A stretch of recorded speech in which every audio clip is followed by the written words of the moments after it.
ഒരു ജഡ്ജിയുടെ ഒറ്റ പ്രസ്താവനയിൽ ഒരു പാർട്ടി രൂപീകരിക്കുക.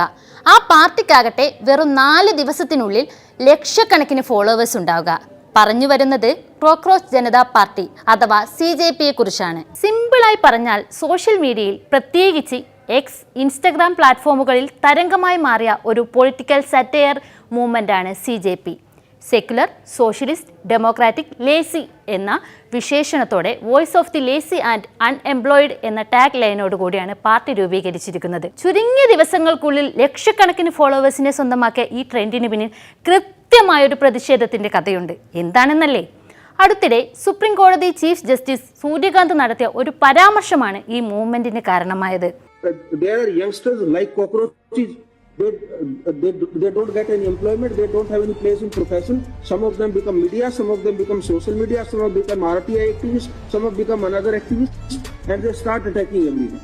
ജസ്റ്റിസ് സൂര്യകാന്ത് ഇന്ത്യൻ യുവാക്കളെ പാറ്റകളെന്നും പരാന്നഭോജികളെന്നും വിളിച്ചെന്ന് ആരോപിച്ചാണ് സമൂഹ മാധ്യമങ്ങളിൽ പുതിയ പ്രസ്ഥാനത്തിന് തുടക്കമിട്ടത്. തൊഴിലില്ലായ്മ മൂലം ബുദ്ധിമുട്ടുന്ന ഇന്ത്യൻ യുവാക്കൾക്കിടയിൽ ഈ പാറ്റപ്രയോഗം വലിയ പ്രതിഷേധത്തിന് കാരണമായി.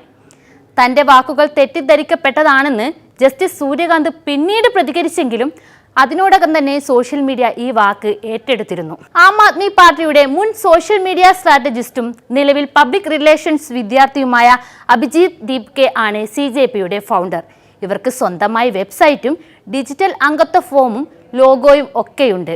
മെയ് 16 ആരംഭിച്ച പാർട്ടിയിൽ വെറും 3 ദിവസം കൊണ്ട് 1 ലക്ഷത്തോളം പേർ അംഗത്വമെടുത്തു.